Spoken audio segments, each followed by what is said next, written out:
Taste the Daily. தீண்டப்படாதவர்கள் யார் அப்படின்றத ஏன் தீண்டப்படாதவர்கள் ஆனார்கள் அந்த புத்தகத்தை வாசிக்கிறப்போ பாபா அம்பேத்கர் வந்து திராவிட பாஷைன்னு சொல்லிட்டு ஒன்று வந்து சொல்றாரு. அது ரொம்ப ஆச்சரியமா இருந்தது. இதேதான் அயோத்திதாசர் பண்டிதரும் சொல்றாரு, திராவிட பாஷைன்னு சொல்றாரு. தமிழ் மொழி அப்படின்றது வந்து திராவிட பாஷை தான் தமிழ் மொழி.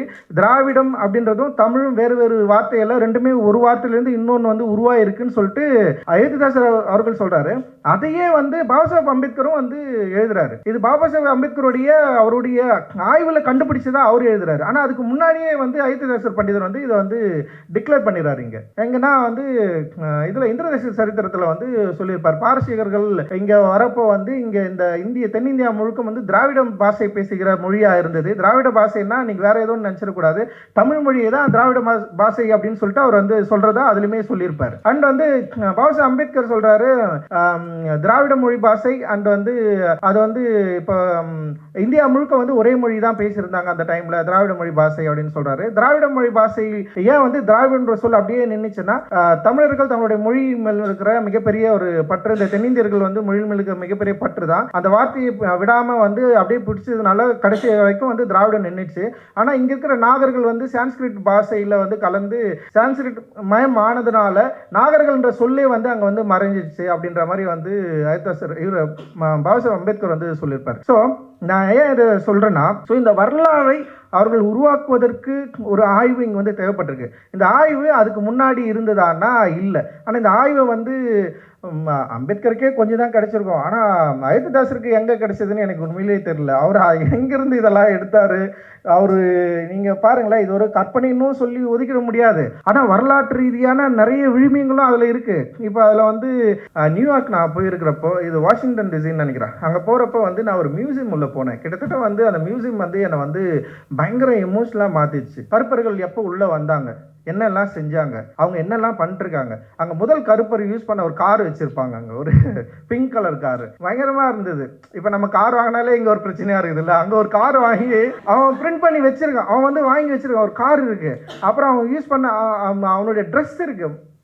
அந்த மாதிரி இப்போ மைக்கேல் ஜாக்சனா அவருடைய ட்ரெஸ் இருக்குது. லைக் வந்து பயங்கரமாக இருந்தது. அப்புறம் அந்த மக்கள் வந்து எப்படி வேலை செஞ்சாங்க, அவங்க எப்படி வந்து இதை கல்டிவேட் பண்ணாங்க, அவங்களுடைய ஜென்ரேஷன் எப்படி வந்து இங்கே அமெரிக்காவில் வந்து எப்படி வந்து எல்லாம் வேலை செஞ்சாங்க. ஸோ அந்த மாதிரி விஷயங்களை என்ன பண்ணுறான்னா, சில டாக்குமெண்ட்டாக இருக்குது, சில விஷயங்களை வந்து அவன் என்ன பண்ணுறான்னா ஸ்கல்ப்சராக பண்ணி வச்சிருக்கிறான், சிலது மினியேச்சராக உருவாக்கி வச்சிருக்கிறான்.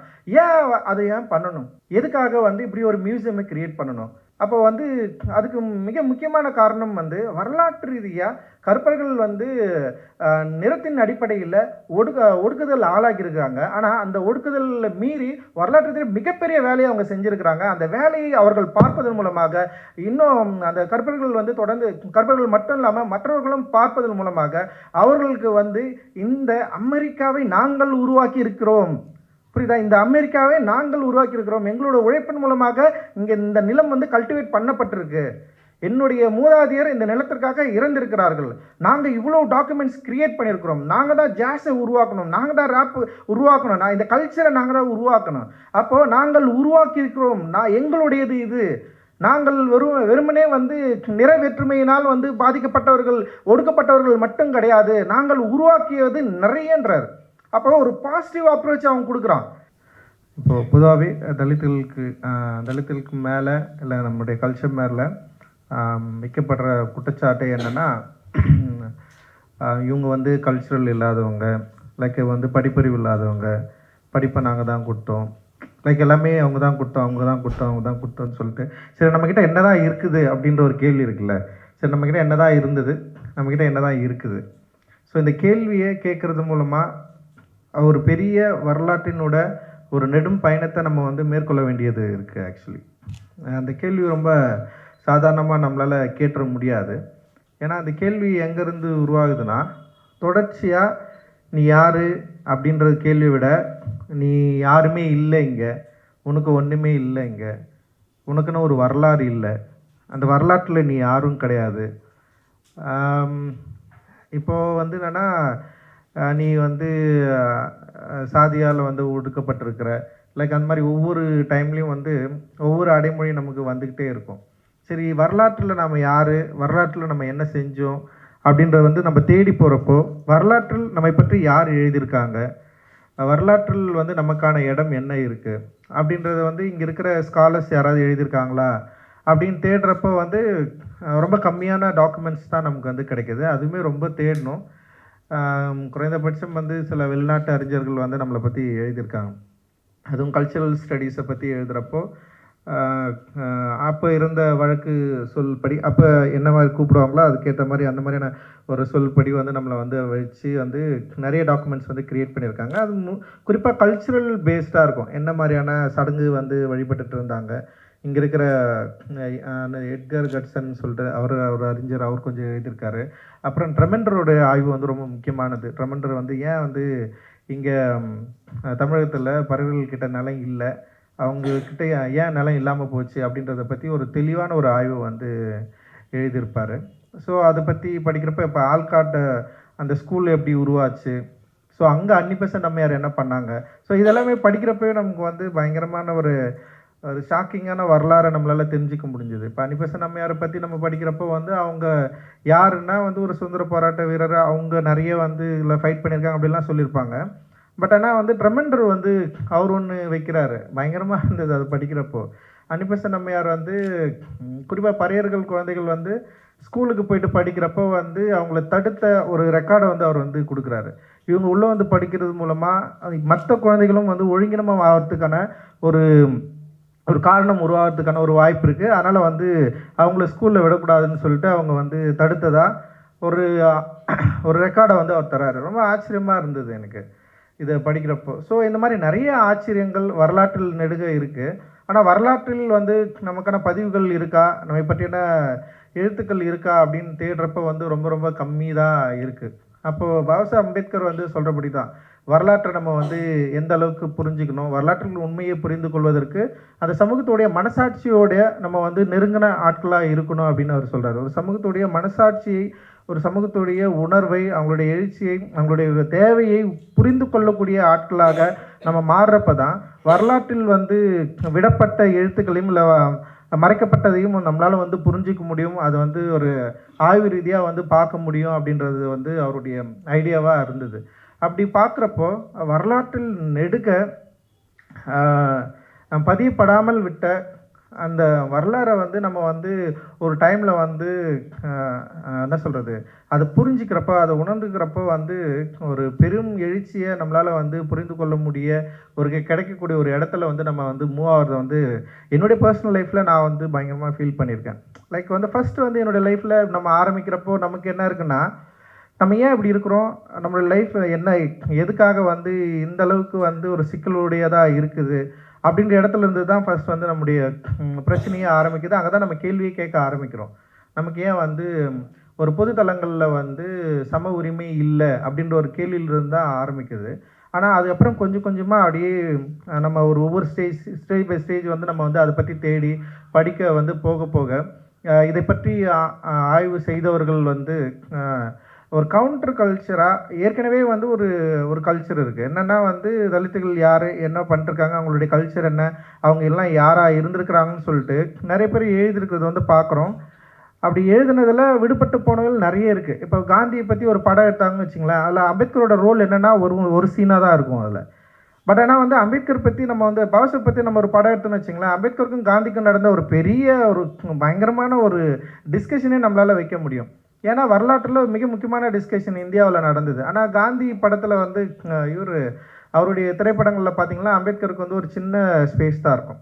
ஸோ அது மாதிரி நிறைய சொல்லலாம். பெரியார் திரைப்படங்களில் கூட வந்து ரெட்டமலை சீனிவாசனுக்கான ஒரு சீனாக இருக்கலாம். ஸோ இந்த மாதிரி வந்து நான் வரலாற்றில் அப்போ நம்ம யார் அப்படின்னு சொல்லிட்டு பேசுகிறப்போ ஏதோ வந்து ஒரு சைடில் அப்படி ஓரத்தில் ஒரு குரலாக ஒரு செய்தியாக அப்படின்ற ஒரு பதிப்படுற இடத்துல அப்போ அந்த குரல் ஒரு சைடில் இருக்கிற ஒரு குரலோ இல்லை வந்து ஒதுங்கி நிற்கிற ஒருத்தருடைய ஒரு உருவமோ, அந்த உருவத்தை பற்றி நம்ம வந்து யோசிக்கிறப்போ, கேள்வி கேட்குறப்போ, அந்த உருவம் வந்து ஒட்டுமொத்த திரையையும் வந்து நிரப்பிக்கொள்கிற, ஒட்டுமொத்த திரையிலையும் வந்து அதாவது ஃப்ரண்ட்டில் நிற்கிற ஒரு பெரிய உருவமாக மாறுறதை வந்து நம்மளால் வந்து பார்க்க முடியும். அந்த தேடலை, அந்த வேலையை தான் நம்ம வந்து செய்ய வேண்டிய கட்டாயம் இன்றைக்கி இருக்கிறதா நான் வந்து பார்க்குறேன். இதை கூட நான் சொல்கிறேன்னா, டாக்குமெண்டேஷன் எந்த அளவுக்கு வந்து ரொம்ப முக்கியமானது. ஒரு டாக்குமெண்ட்டை படிக்கிறப்போ நமக்கு எந்த அளவுக்கு வந்து அது கூட வந்து நம்ம ரொம்ப கனெக்ட் ஆகிறோம். ஒரு டாக்குமெண்ட் இந்த வரலாற்றில் இப்படி இந்த மாதிரியான வேலைகளை நாங்கள் வந்து செஞ்சுருக்கிறோம் அப்படின்றத வந்து தெரிஞ்சுக்கிறது மூலமாக, படிக்கிறது மூலமாக ஒரு பெரிய ஒரு உணர்வு எழுச்சியையும் ஒரு மிகப்பெரிய ஒரு உந்துதலையும் நம்மளால் வந்து பெறக்கூடிய தருணங்கள் எக்கச்சக்கமாக இருக்குது. ஏன்னா வரலாற்றில் நமக்கு ஒன்றுமே இல்லைன்னு சொல்லிட்டு ஒரு ப்ராக்டிஸை தொடர்ந்து நமக்குள்ளே வந்து கேட்டுக்கிட்டே இருக்கும். தொடர்ந்து கேட்டு கேட்டு கேட்டு என்னென்னா ஒரு மனதளவில் ஒரு ஒரு கான்ஃபிடென்ட் இல்லாத ஒரு சமூகமாக இதை வந்து மாற்றி வச்சுருக்கிறத வந்து நம்மளால் புரிஞ்சுக்க முடியும்.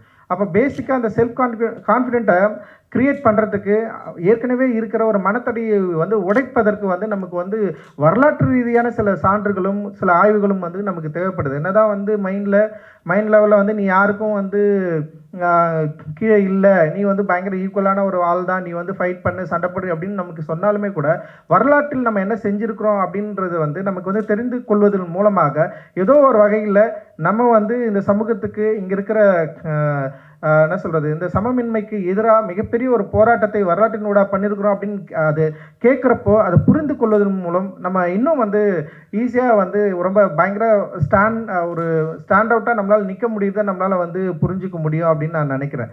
அதனால தான் தொடர்ந்து இந்த டாக்குமெண்ட்டுகளை வந்து படிக்கிறது, தேடுறது, இதை காட்சிப்படுத்துறது, இதை உருவாக்குறது அப்படின்ற ஒரு எண்ணத்தை வந்து நான் யோசிச்சுட்டு இருந்திருக்கிறேன். குறிப்பாக நீலம் வந்து அதுக்காக தான் ஆரம்பித்ததே கூட. நீலமுடைய ஷார்ட் ஃபிலிம்ஸாக இருக்கட்டும், டாக்குமெண்ட்ரிஸ், இப்போ இது எல்லாமே வந்து இங்கே சொல்லப்படாத கதைகளை இல்லை வரலாற்றில் வந்து எழுதப்படாத தகவல்களையும் அது எல்லாத்தையுமே வந்து மீள் உருவாக்கம் செய்யணும். அதுதான் வந்து நீலம் பதிவுபடுத்துவதுடைய முக்கியமான வேலையும் கூட. அதுதான் வந்து நீலம் ப்ரொடக்ஷனுடைய படங்களுடைய வேலையும் கூட. ஸோ இதுதான் வந்து நம்ம வந்து க்ரியேட் பண்ணிகிட்டே இருக்கோம்.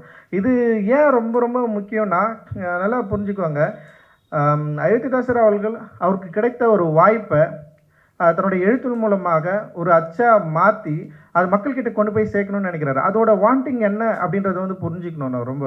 இப்போ அயோத்திதாசர் ஏன் வந்து ஒரு பதிப்பகத்தை ஆரம்பிக்கணும், ஏன் அவர் வந்து எழுதணும், ஏன் பதிப்பகத்தை ஆரம்பிக்கணும், ஏன் வந்து அதை அச்சா மாற்றணும், ஏன் மக்கள்கிட்ட கொண்டு போய் சேர்க்கணும், இல்லை இதில் எங்கேயாவது வந்து கமர்ஷியல் எண்ணங்கள் இருக்கா அப்படின்னு யோசிக்கணும். இப்போ அப்போவே கூட இந்தியாவில் பல அச்சுக்கள் வந்து இருந்திருக்கிறத வந்து நம்மளால் பார்க்க முடியுது.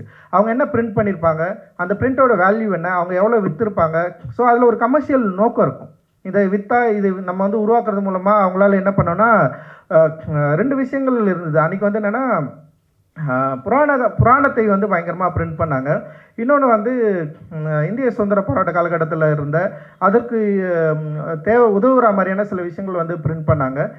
இன்னொன்று வந்து வரலாற்றை வந்து திரும்ப அந்த மாதிரி ரிசர்ச் மெட்டீரியல்லாம் நிறைய வந்து பிரிண்ட் பண்ணாங்க. குறிப்பாக பிரிட்டிஷார் நிறைய அப்போ வந்து ரிசர்ச் பண்ணாங்க, அதை வந்து பிரிண்ட் பண்ணாங்க. ஆனால் இந்த பிரிண்டிங்கிலிருந்து ஏன் வந்து அயோத்திதாசர் ஆரம்பித்த இந்த சித்தார்த்தா பிரிண்ட் வந்து ஏன் இவ்வளோ முக்கியமானது அப்படின்னா, அப்போ ஏன் முக்கியமானதுன்னு சொல்லிட்டு இப்போ நம்ம வந்து அயோத்திதாசர் ஏன் என்ன பிரிண்ட் பண்ணாரு அதெல்லாம் நீங்கள் போய் படிக்குங்களேன். அதில் வந்து சின்ன சின்ன தகவல்கள் இருக்குது. எக்கச்சக்கமான அந்த டைமில் நடந்த பிரச்சனைகள்லேருந்து என்ன நமக்கு தேவை, நம்ம எப்படி மூவ் ஆகணும், என்ன மாதிரியான விஷயங்கள் நமக்கு வந்து வேணும் அப்படின்றதெல்லாம் வந்து அவருடைய கனவை நம்ம வந்து யோசிக்கிறப்ப அது மக்கள்கிட்ட கொண்டு போய் சேர்க்கணும்னு சொல்லிட்டு அவர் கனவை நம்ம யோசிக்கிறப்போ வந்து பயங்கரமாக இருக்குது. உண்மையிலேயே வந்து அந்த டைமில் அயோத்திதாசர் பண்டிதர் அவர்கள் தன்னுடைய மக்களுக்காக தன்னுடைய சமூகம் வந்து இப்படி வந்து பின்தங்கிய நிலையில் இருக்குது, இந்த சமூகத்தை வந்து இந்த சமூகத்துக்குன்னு ஒரு கல்ச்சர் இருக்குது, அந்த கல்ச்சர் வந்து ஒரு ஆன்டி காஸ்ட் கல்ச்சர், அந்த குறிப்பாக இங்கே இருக்கிற ஒரு சமமின்மைக்கு எதிராக மிக தீவிரமாக நாங்கள் போராடியவர்கள், அதற்கு வந்து ஒரு வரலாற்றை வந்து என்ன சொல்கிறது பயங்கரமாக ஒரு டாக்குமெண்டேஷன் வந்து கிரியேட் பண்ணுறாரு. ரொம்ப வந்து ஆதாரபூர்வமாக சில வேலைகளை வந்து செய்கிறாரு. அந்த வேலை வந்து எந்த வகையிலும் வந்து கமர்ஷியல் நோக்கத்தோடு இல்லாமல் முழுக்க வந்து மக்களை விழிப்புணர்வு செய்ய வைக்கணும். அந்த விழிப்புணர்வு அடைவதன் மூலமாக அவர்கள் யார் என்பதை புரிந்து கொள்ளணும். அவர்கள் வந்து பௌத்தமும் அவர்களுக்கும் உள்ள தொடர்பு என்ன இருக்குது, வரலாற்று ரீதியாக அந்த மக்கள் யார், அவர்கள் உண்மையிலேயே வந்து வரலாற்றில் முழுவதுமாக வந்து ஒடுக்கப்பட்டவர்களாக இல்லை வந்து கீழ்சாதியாக இருந்தார்களா, இல்லை அந்த வரலாற்றில் அந்த மக்களுக்கான வேலை என்னவா இருக்குது, அந்த பங்கு என்னன்றதை வந்து அவருடைய அச்சில் வந்து அவ்வளோ டீட்டெயில்டாக வந்து ஒர்க் பண்ணுறாரு. லைக் சமீபமாக நான் வந்து அயோத்திதாசரையும் பாபாசாஹேப் அம்பேத்கரையும் வந்து திரும்பி வாசிக்கிறது மூலமாக அயோத்திதாசர் என்ன உருவாக்குறாரோ அதுதான் பாபாசாஹேப் அம்பேத்கர் வந்து உருவாக்கியிருக்காரு.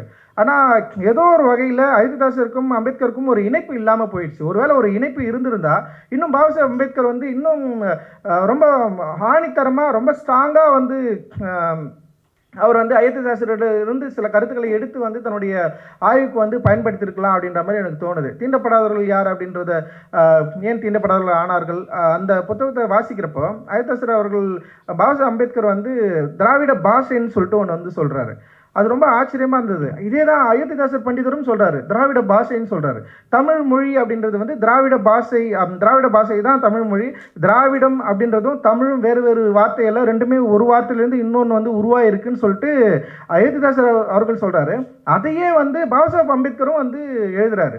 இது பாபாசாஹேப் அம்பேத்கருடைய அவருடைய ஆய்வில் கண்டுபிடிச்சதா அவர் எழுதுறாரு. ஆனால் அதுக்கு முன்னாடியே வந்து அயோத்திதாசர் பண்டிதர் வந்து இதை வந்து டிக்ளேர் பண்ணிடுறாரு. இங்கே எங்கன்னா வந்து இதில் இந்திரதேச சரித்திரத்தில் வந்து சொல்லியிருப்பார், பாரசீகர்கள் இங்கே வரப்போ வந்து இங்கே இந்த தென்னிந்தியா முழுக்க வந்து திராவிட பாஷை பேசுகிற மொழியாக இருந்தது. திராவிட பாஷைன்னா நீங்கள் வேறு எதுவும் நினச்சிடக்கூடாது, தமிழ் மொழியை தான் திராவிட பாஷை அப்படின்னு சொல்லிட்டு அவர் வந்து சொல்கிறதா அதுலேயுமே சொல்லியிருப்பார். அண்ட் வந்து பாபாசாஹேப் அம்பேத்கர் சொல்கிறாரு திராவிட மொழி பாஷை அண்ட் வந்து அது வந்து இப்போ இந்தியா முழுக்க வந்து ஒரே மொழி தான் பேசியிருந்தாங்க அந்த டைமில், திராவிட மொழி பாஷை அப்படின்னு சொல்கிறாரு. திராவிட மொழி பாஷை ஏன் வந்து திராவிடன்ற சொல் அப்படியே நின்றுச்சுன்னா தமிழர்கள் தங்களுடைய மொழி மேல் இருக்கிற மிகப்பெரிய ஒரு பற்று, இந்த தென்னிந்தியர்கள் வந்து மொழி மேல் இருக்கிற மிகப்பெரிய பற்று தான் அந்த வார்த்தையை விடாமல் வந்து அப்படியே பிடிச்சதுனால கடைசி வரைக்கும் வந்து திராவிடம் நின்றுச்சு. ஆனால் இங்கே இருக்கிற நாகர்கள் வந்து சான்ஸ்கிரிட் பாஷையில் வந்து கலந்து சான்ஸ்கிரிட் மயம் ஆனதுனால நாகர்கள்ன்ற சொல்லே வந்து அங்கே வந்து மறைஞ்சிடுச்சு அப்படின்ற மாதிரி வந்து பாபாசாஹேப் அம்பேத்கர் வந்து சொல்லியிருப்பார். ஸோ நான் ஏன் இதை சொல்கிறேன்னா, ஸோ இந்த வரலாறை அவர்கள் உருவாக்குவதற்கு ஒரு ஆய்வு இங்கே வந்து தேவைப்பட்டிருக்கு. இந்த ஆய்வு அதுக்கு முன்னாடி இருந்ததான்னா இல்லை. ஆனால் இந்த ஆய்வை வந்து அம்பேத்கருக்கே கொஞ்சம் தான் கிடச்சிருக்கும். ஆனால் அயோத்திதாசருக்கு எங்கே கிடச்சதுன்னு எனக்கு உண்மையிலேயே தெரியல. அவர் எங்கேருந்து இதெல்லாம் எடுத்தார்? அவர் நீங்கள் பாருங்களேன், இது ஒரு கற்பனைன்னு சொல்லி ஒதுக்கிட முடியாது. ஆனால் வரலாற்று ரீதியான நிறைய விழுமியங்களும் அதில் இருக்குது. இப்போ அதில் வந்து நீங்கள் ஒவ்வொரு புத்தகமும் எடுத்துக்கோங்களேன், பயங்கரமாக ரேடிக்கலாக இருக்குது. அந்த புக்கெல்லாம் போய்ட்டு நம்ம படித்தாலே வேறு லெவலில் இருக்கும்னு நான் நினைக்கிறேன். இன்றைக்கி நம்ம நம்பிட்டு இருக்கிற நிறைய சடங்குகளுக்கு பின்னாடி இருக்கிற ஒரு பௌத்த தொடர்பை வந்து அவர் வந்து சொல்லியிருக்காரு. நம்மளுடைய கடவுள்களுக்கு பின்னாடி இருக்கிற பௌத்த தொடர்பை பற்றி வந்து அயோத்திதாசர் பண்டிதர் சொல்லியிருக்காரு. அப்போது அயோத்திதாசர் பண்டிதர் உண்மையிலேயே வந்து கற்பனையானவர் தான், பயங்கர கற்பனையானவர், பயங்கரமாக எல்லாரையும் கலாய்க்கிற ஒரு மொழி கொண்ட ஒரு ஆளுமை உள்ளவர் தான். ஆனால் அந்த கற்பனைக்குள்ள இந்த சமூகத்துடைய தேவை அவருக்கு இருக்குது. அந்த தேவையை ஒட்டி வரலாற்றில் நிகழ்ந்திருக்கிறத அவர் வந்து ஒரு கவுண்டர் கல்ச்சராக மாற்றுறப்போ அதை வந்து அவ்வளோ அற்புதமான ஒரு மொழியில் வந்து கொடுக்கக்கூடிய ஒரு இடத்துக்கு வந்து நகர்றாரு.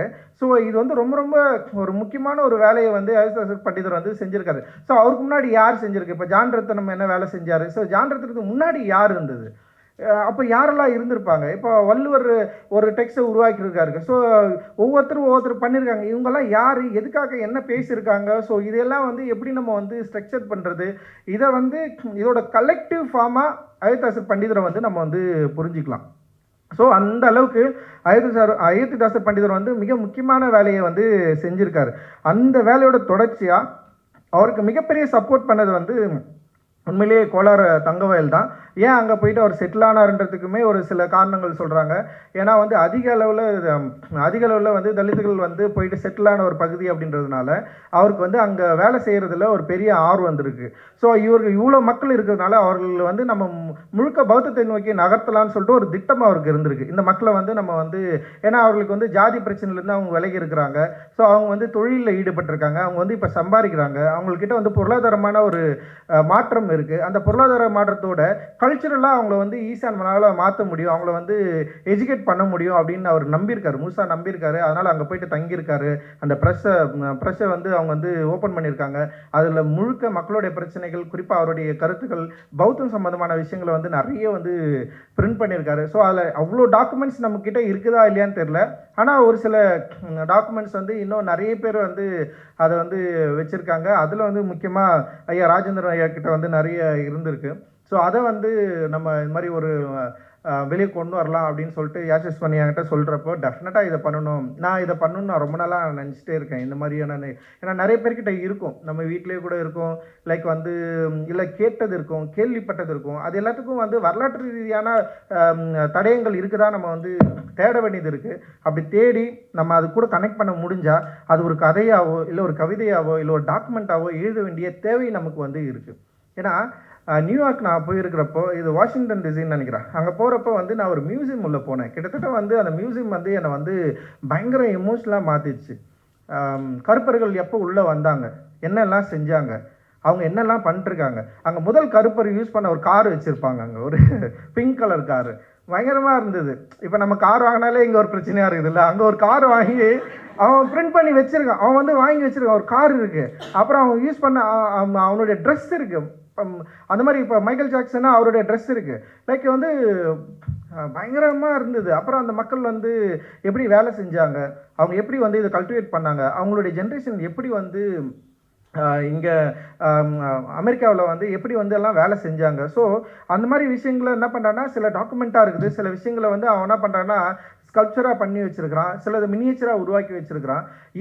அதை ஏன் பண்ணணும், எதுக்காக வந்து இப்படி ஒரு மியூசியமை கிரியேட் பண்ணணும்? அப்போ வந்து அதுக்கு மிக முக்கியமான காரணம் வந்து வரலாற்று ரீதியாக கருப்பர்கள் வந்து நிறத்தின் அடிப்படையில் ஒடுக்குதல் ஆளாகியிருக்காங்க. ஆனால் அந்த ஒடுக்குதலில் மீறி வரலாற்று ரீதியாக மிகப்பெரிய வேலையை அவங்க செஞ்சுருக்கிறாங்க. அந்த வேலையை அவர்கள் பார்ப்பதன் மூலமாக இன்னும் அந்த கருப்பர்கள் வந்து தொடர்ந்து, கருப்பர்கள் மட்டும் இல்லாமல் மற்றவர்களும் பார்ப்பதன் மூலமாக அவர்களுக்கு வந்து இந்த அமெரிக்காவை நாங்கள் உருவாக்கி இருக்கிறோம், புரியுதா, இந்த அமெரிக்காவை நாங்கள் உருவாக்கியிருக்கிறோம், எங்களோட உழைப்பின் மூலமாக இங்கே இந்த நிலம் வந்து கல்டிவேட் பண்ணப்பட்டிருக்கு, என்னுடைய மூதாதையர் இந்த நிலத்திற்காக இறந்திருக்கிறார்கள், நாங்கள் இவ்வளோ டாக்குமெண்ட்ஸ் கிரியேட் பண்ணியிருக்கிறோம், நாங்கள் தான் ஜாஸை உருவாக்கணும், நாங்கள் தான் ரேப் உருவாக்கணும், நான் இந்த கல்ச்சரை நாங்கள் தான் உருவாக்கணும். அப்போது நாங்கள் உருவாக்கியிருக்கிறோம், எங்களுடையது இது. நாங்கள் வெறுமனே வந்து நிற வேற்றுமையினால் வந்து பாதிக்கப்பட்டவர்கள், ஒடுக்கப்பட்டவர்கள் மட்டும் கிடையாது, நாங்கள் உருவாக்கியது நிறையன்றார். அப்போ ஒரு பாசிட்டிவ் அப்ரோச் அவன் கொடுக்குறான். இப்போ நெகட்டிவாகவே நம்ம யோசிக்கிறோம்ல, நமக்குள்ள நெகட்டிவ் தன்மை இருக்குது இல்லை, இந்த நெகட்டிவ் தன்மை இந்த சமூகம் நமக்கு உருவாக்கி இருக்குது. எப்படின்னா ரொம்ப இயல்பாகவே ஒரு ஊரில் ஒரு சமூகத்தை வந்து தனியாக பிரித்து வச்சு நீங்கள் எங்களுக்கு வந்து கீழானவர்கள் அப்படின்னு சொல்கிறது மூலமாக நிலமே இங்கே வந்து வேறுபட்டிருக்கு. அப்போ நிலத்தில் வேறுபட்டிருக்கிற நமக்குள்ளே வந்து ஒரு தாழ்வு மனப்பான்மை இருக்குது. அந்த தாழ்வு மனப்பான்மை உடைக்குவதற்கு இங்கே நிறைய பல அறிஞர்கள் வந்து வேலை செஞ்சுருக்கிறாங்க. ஆனால் இப்போ இதே தன்மை இப்போ இந்த வேலை செஞ்சுருக்கிறாங்கன்றது எத்தனை பேருக்கு நமக்கு தெரியும்? ஒருத்தருக்கு தெரியும், படிக்கிறவங்களுக்கு சில பேருக்கு தெரியும். ஆனால் அங்கே என்ன பண்ணுறாங்கன்னா கல்ச்சரலாக ஒவ்வொரு குடும்பமாக போயிட்டு பார்க்குறாங்க. தன்னுடைய குழந்தைகள் அப்படியே ஃபேமிலியாக ஒரு அவுட்டிங் மாதிரி இருக்குது, ஒரு டூர் மாதிரி இருக்காது. அது வந்து என்னென்னா ஒரு என்ன சொல்கிறது, தெரிந்து கொள்வதற்கான ஒரு எஜுகேஷனான ஒரு ட்ரிப் மாதிரி இல்லை. ஆக்சுவலி அது வந்து ஒரு டூர் மாதிரி ஜாலியாக வராங்க, உள்ளே போகிறாங்க, பார்க்குறாங்க, அவங்க கனெக்ட் பண்ணிக்கிறாங்க. சின்ன குழந்தை கனெக்ட் பண்ணிக்குது, பெரியவங்க கனெக்ட் பண்ணிக்கிறாங்க, இதுதான் நான் தான், இதுதான் நம்ம தாத்தா இப்படி தான் இருந்தார். ஸோ அவங்க வந்து கனெக்ட் பண்ணிக்கிறது மூலமாக இந்த அமெரிக்காவை உருவாக்கியவர்கள் நாங்கள் அப்படின்ற மிகப்பெரிய ஒரு மன உறுதியையும் ஒரு எழுச்சியையும் அவங்களுக்கு கிடைப்பதன் மூலமாக அந்த டாக்குமெண்ட் வந்து உருவாக்குவதன் மூலமாக அவர்கள் என்ன பண்ணுறாங்கன்னா வந்து இன்னும் வந்து ரொம்ப ஃப்ரீடமாக யோசிக்கிற ஒரு இடத்துக்கு வந்து அவங்க வந்து நகர்றாங்க.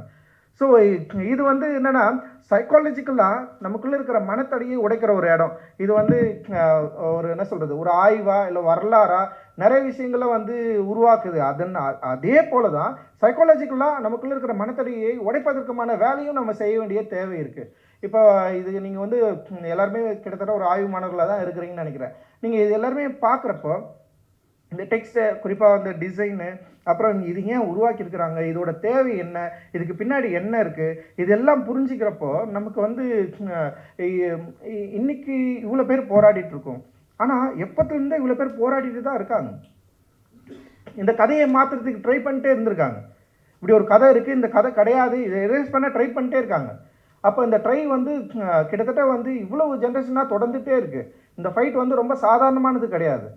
இந்த எதிர்ப்பு குரல் என்பது இவ்வளோ சாதாரணமானது கிடையாது. பல ஜென்ரேஷன்களாக இந்த எதிர்ப்பு குரல் இருந்து வந்துட்டே இருக்குது. அப்போ இந்த எதிர்ப்பு குரலுடைய அடர்த்தியை, இந்த எதிர்ப்பு குரலுடைய தேவையை நம்ம வந்து மக்கள்கிட்ட கடத்தணும் அப்படின்றது தான் வந்து இந்த மாதிரியான கண்காட்சிகளுடைய நோக்கமாக நான் வந்து பார்க்குறேன். ஸோ இதில் நம்ம எல்லாரும் பங்கு பெறக்கூடிய ஆட்களாக மாறணும். இது வந்து வெறும் ஒரு யாசிர் சோனி மட்டும் இது வந்து பண்ணிட்டு போகிறது கிடையாது. நம்ம எல்லாருமே இது வந்து உருவாக்க முடியும். ஒரு திரைப்படத்தில் ஒரு கதையை ஏற்கனவே வர கதையிலிருந்து மாறுபட்ட ஒரு கதை சொல்கிறப்போ எந்த அளவுக்கு வந்து இங்கே வந்து ஒரு டிஸ்கஷன் நடக்குது, எவ்வளோ அதிர்வுகள் கிரியேட் ஆகுது, எவ்வளோ பேர் வந்து பதறாங்க, எவ்வளோ பேர் வந்து இது இல்லை கதை, அப்படி இது கிடையாது ஹிஸ்ட்ரின்னு சொல்கிறாங்க.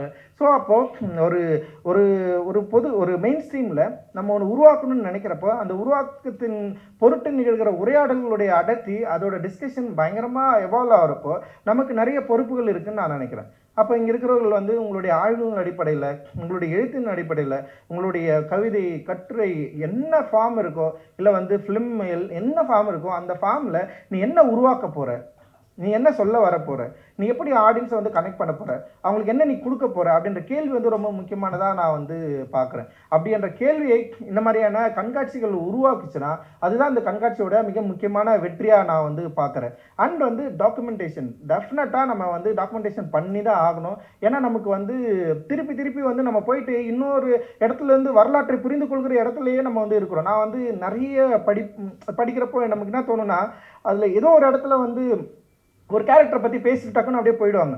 எனக்கு அந்த கேரக்டர் மட்டும் தான் மைண்டில் இருந்துகிட்டே இருக்கும். ஓகே, அந்த கேரக்டர் யாராக இருப்பான், அவன் எப்படி, அவனை அந்த கேரக்டரை வந்து பயன்படுத்தின சொல் வந்து பயங்கர இன்ட்ரெஸ்டிங்காக இருக்கும். மற்ற கேரக்டர்லாம் வந்து வேறு மாதிரி யூஸ் பண்ணியிருப்பாங்க. டக்குன்னு வந்து ஒன்றும் இல்லை, அப்படியே எழுதிட்டே போயிடுறப்போ அவங்க வெட்டியான் வந்து பிணமறைத்தான் அப்படின்னு முடிச்சிருவாங்க. அவன் வெட்டியான்றவன் யார், அவனுக்கு பேரே இல்லையா அப்படின்னு ஒரு கேள்வி எனக்கு வரும். அப்போ மற்றவனுங்கெல்லாம் வந்து ஒரு இன்ஸ்பெக்டர் வரான்னு வச்சுங்க, ஜார்ஜ் இன்ஸ்பெக்டர் வந்தார், இல்லை யாரோ ஒரு இன்ஸ்பெக்டர் வந்தார்னு எழுதுவாங்க. அப்போ ஒரு இன்ஸ்பெக்டருக்கு ஒரு பேர் இருக்குது, இல்லை இன்னும் எல்லாருக்குமே ஒரு பேர் இருக்குது. ஏன் வெட்டியானுக்கு பேர் இல்லை? ஏன் வெட்டியானுக்கு பேர் இருந்ததா இல்லையா? வெட்டியானுக்கு பேர் எழுத எது தடுக்குது? அவனுடைய பேரை ஒரு யாருன்னா சும்மா யாரோ ஒருத்தன் எழுதலாம். ஒரு படைப்பாளி தன்னுடைய கதையில், தன்னுடைய கவிதையில், இல்லை எதுலாம் கவிதையில் கூட எழுத வேண்டிய அவசியம் இல்லை, ஒரு நாவல்லையே வந்து எழுதுகிறப்போ அவனால் எப்படி ஒரு வெட்டியான்ற பேர் மட்டுமே, அவன் வேலை செய்கிற ஒரு வேலையை மட்டுமே குறித்து விட்டு போக முடியுது? ஏன் வந்து பேர் எழுத தோணலை? ஒரு சாதாரணமான கேள்வி தான். நான் அந்த கேள்வியிலே நின்றுவேன்.